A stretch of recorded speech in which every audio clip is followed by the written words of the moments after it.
Subscribe to our YouTube channel and press the bell icon to get the latest updates. It's been relatively quiet on the Ladakh front, so we've not been talking about China too much lately. But some things have happened within China that we need to take notice of. So we are going back to China now, but we are now talking about some internal politics of China and what is happening with Xi Jinping.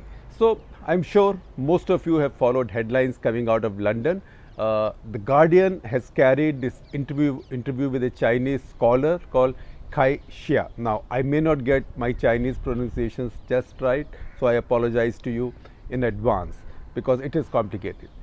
So I will do it on my best effort basis. So Professor Kai Xia was a very senior professor at the Central Communist Party School in Beijing.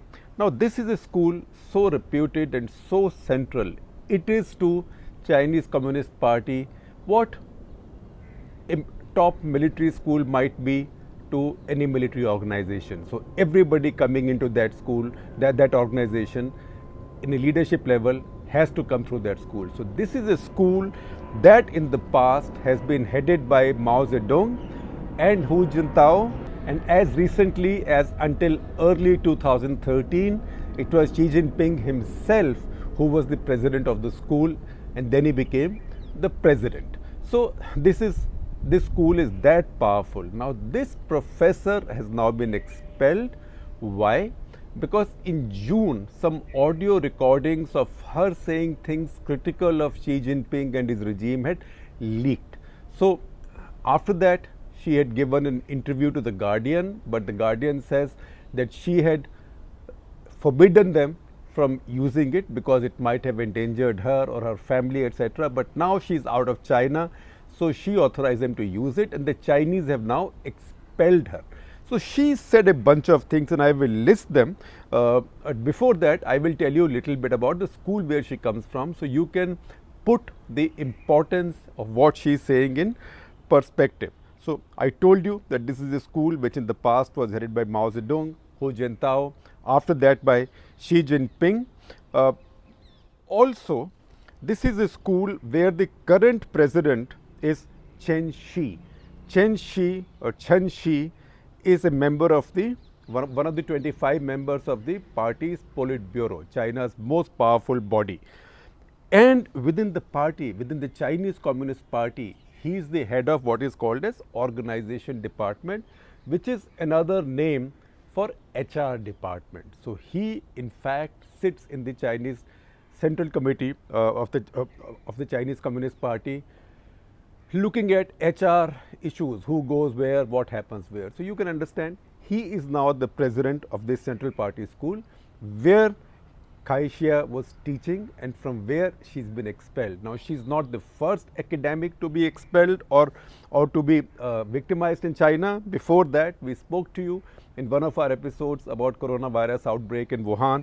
We spoke to you about Professor Xu Zhangrun, who had written some critical stuff about Xi Jinping, particularly his handling of coronavirus pandemic. He was expelled. There was a raid on him after that also. So he was a professor of constitutional theory and Western philosophy at Tsinghua University. Now Tsinghua University, by the way, is also Xi Jinping's alma mater. Very prestigious university in China. So he wrote two essays. He wrote one essay in 2018, which was headlined something like, I'm translating, Our Dread Now and Our Hopes. So हम डर किस बात से रहे हैं और हमें आशा किस बात की, Our Dread Now and Our Hopes. And then in February this year, just after the outbreak in Wuhan, he wrote Viral Alarm When Fury Overcomes Fear. So he raised some of the questions that we'll now find that Kai Xia is also raising about how long did the party or Xi Jinping's government take warning the people of China about the pandemic and by implication people of the rest of the world about the pandemic. So he was then purged, and after that later in July, a prominent property tycoon, once again I pronounce his name carefully, Ren Zhiqiang, he was prosecuted because he said critical things about the regime. So that was seen also as a message to the corporate class in China, that you people fall in line.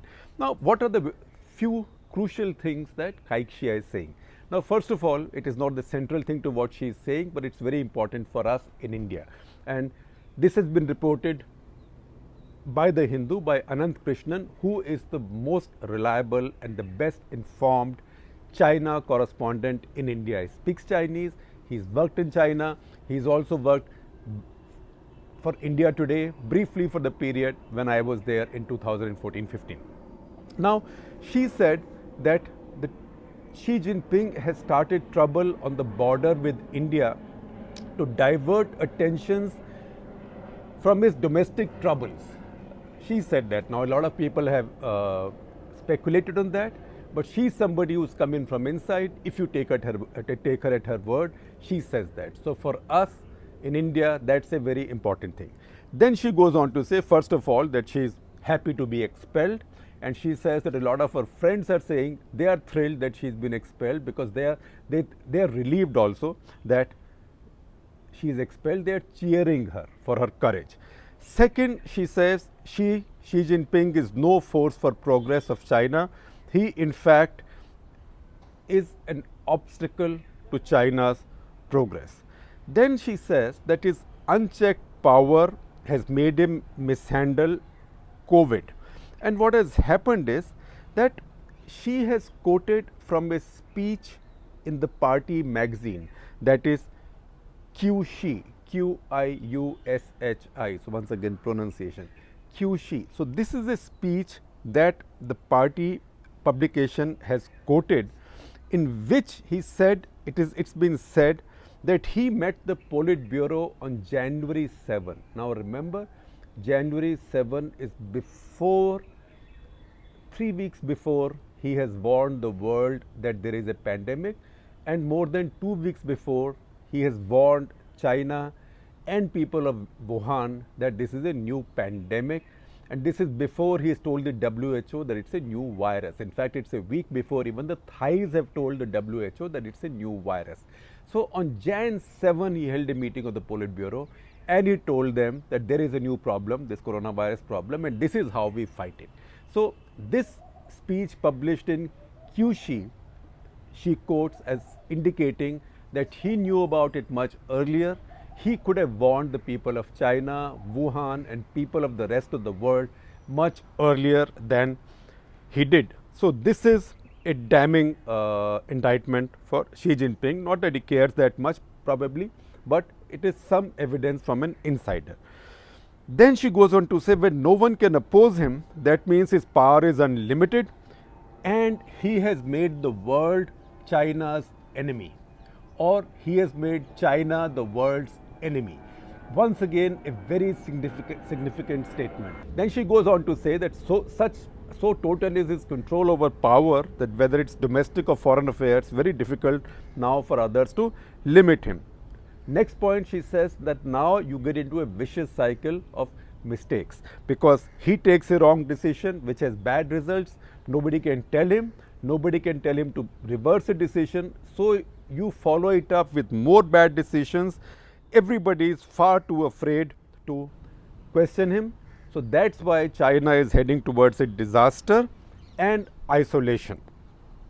Then she also says that she is not the only one who's unhappy. A lot of others are unhappy and they want out, but in China it's not so easy to get out. And she particularly indicates that it's people who were brought in Deng Xiaoping's times or after. So, in a way, Deng's children in the Communist Party, relatively younger people, they are more dissatisfied, and many more are straining at the leash. Now, once again, it's her word, but this is what she is saying. Now, we look at some experts speak to understand what's going on. So, we read up on Richard McGregor, for example. Richard McGregor was an FT correspondent, Financial Times correspondent. He is now at Lowy Institute of Australia. He wrote a book called The Party, The Secret World of Chinese Communist Rulers. In 2018, shortly after Xi Jinping basically proclaimed himself president for life, he took out the two-term limitation on the Chinese president. He wrote an article for Nikkei Asian Review, of which I am sharing a link with you, where he said that all state media had said that China needs political stability between 2020 and 2035 to genuinely grow into a superpower. And for that, that has been used an excuse to give Xi Jinping this kind of position. But he said, far from providing stability, he thinks that Xi's decision may do the opposite.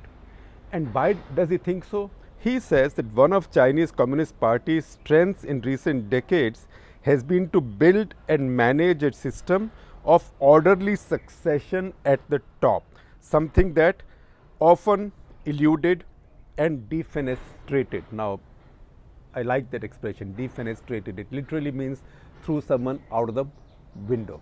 Fenestra is Latin for window. So, he says a system, something that often eluded and defenestrated authoritarian regimes all over the world. So, a lot of the authoritarian regimes lost out because of succession struggles. So, he said now in the past, because you saw a smooth succession from Jiang Zemin to Hu Jintao and then on to Xi Jinping, that stability had come in, but now Xi Jinping proclaiming himself president for life will change that. And what this will do is that the nascent institutional development that was taking place in Chinese Communist Party will now be set back. And now once again China will return, he says, to a system that prevailed in the 1980s of informal, opaque bargaining, usually involving elders for the top position, which means give and take, which means horse trading, which means all that kind of stuff. Then he says in Xi's case, he may be setting the clock back further, not just back to Jiang Zemin's time, but he thinks that Xi Jinping may be setting the clock back, right back to Mao's times, Mao Zedong's times. Although this is not Mao's China, as Xi Jinping is not Mao.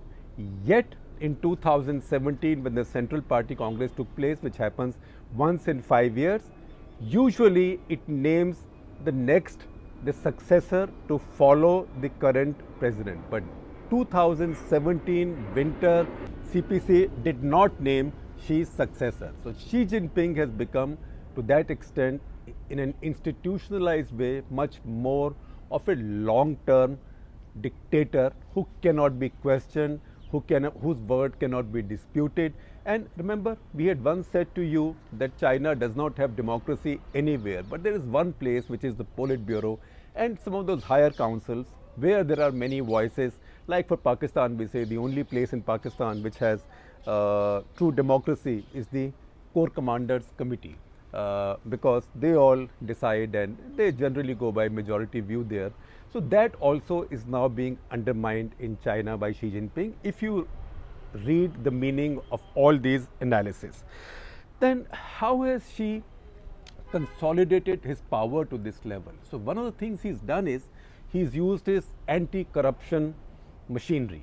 So anti-graft movement, and this is common to a lot of authoritarian rulers in the world, that part of their populism and part of their popular appeal is that they are clean and they are going after the corrupt. So Mohammed bin Salman did this in Saudi Arabia, remember? He arrested so many people, including his family members. Putin has done this in Russia. He has in fact purged many of the old oligarchs, and now he's set up a system where only his chamchas can afford to be oligarchs and survive and stay outside the jail or stay alive. So under Xi Jinping, China has gone to another level in its so-called anti-graft movement. And in China, once you are caught, you are held guilty. And remember, in China, to be proclaimed corrupt, you don't have to have done corruption, even if it's an anti-people activity or anti-state activity. So it can be anything, and no law defines what that is. So anybody can be caught. You can give a dog a bad name and hang it, because once you are convicted, quote unquote, in China, China gives more executions, more death sentences than probably the rest of the world put together today. Rest of the world, at least, that does it through a process of law put together. So you don't know what happens there in China. So we have the data from, in fact, Chinese media. So look at CGTN, which is Chinese Global Television Network, and there is a story from there that I am sharing with you that tells you 2013 Xi Jinping came in. 2013, 1,82,000 Chinese officials of various kinds were held guilty of corruption. In 2014, 2,32,000. So see how the graph goes up. In 2015, 3,36,000. In 16, 4,15,000. In 17, 5,72,000. In 18, 6,21,000.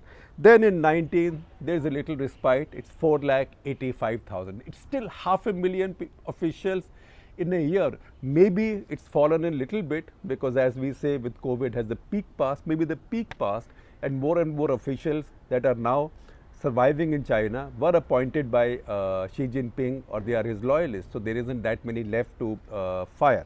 Now this is all done in a very scientific manner. So once again I am reading this story, and maybe someday we'll do a detailed cut the clutter on this Chinese anti-corruption movement. But still some interesting facts. Reading this CGTN story and some other stories, it says that they classify their corrupt people in 3 categories: tigers, flies and foxes. Tigers are people who are big shots and who are stealing and doing funny things within the country, but they have to be powerful people. Flies are chota mota fellows, clerks and so and so and so and so.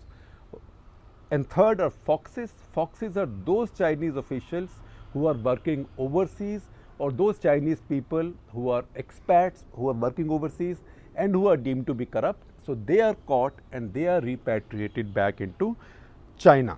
So you have a president with these total powers and a law of corruption that defines law as acting against public interest, and nobody defines what public interest is. So you know that if you are not in the boss's good books, or if you are not in the boss's cabal's good books, see you later, you don't have a chance. That is what's happening in China, and that's how he's consolidated his power. So we are reading up also from a writer called Alice Miller, who's a scholar at Stanford University. She used to be at CIA, and she gives you a good example of how those who are perched like this are then demonized. I told you, tiger, flies, wolves, and there is a paper from her that I am sharing with you. You can read that in detail, but then it's like you say that I am going after these gangs. This is a petroleum gang, this is a secretary's gang. So just give a gang a name, and Chinese seem to like that word, remember, gang of 4. So these gangs, and then there is language like, and these are exact lines used in the Chinese discourse, Communist Party discourse: beneath the old tigers there are big tigers, and behind the big tigers there are foxes and rats. Where gangs form, there are gang lords, and where cliques form, there are mountain tops. You can picture this, but I leave the imagery to you. I am just quoting a line for you. And Alice Miller then goes on to say that today you have a situation that, from that old saying of the Chinese Communist Party that only socialism can save China, you've come to a situation where maybe the Chinese Communist Party in China says only Xi Jinping can save the Chinese Communist Party, or only Xi Jinping can save socialism and in turn China. So this is a repersonalization of Chinese Communist Party leadership of the kind not seen since Mao. Although remember, once again, Xi is not Mao, this China is not Mao's China. What this will lead to, we don't know. I raised this question with Financial Times' chief foreign affairs columnist Gideon Rahman, with whom I recorded an off the cuff today. You must watch it tomorrow on the print YouTube channel. And he said that, look, these are dissidents, people like Kai Xia, who are saying this, and I am sure there are many people like that among the well informed in China. But generally he thinks that Chinese nationalism is so strong and the indoctrination of the last 3 decades is so strong that it's unlikely that this will immediately lead to a big revulsion in China against Xi's dictatorial tendencies. And you know what? Tomorrow, that is Thursday this week, 20th of August, the print.in turns 3. So we have our terrible 2s behind us, as a friend of mine said to me. We are celebrating our birthday. We can't cut cakes, we can't have parties, we have to have social distancing. But we are celebrating our birthday by coming up to you with something very special so we can celebrate it with you. So there is a special live session of Cut the Clutter tomorrow beginning at 8:30 p.m. on August 20. So please do tune in.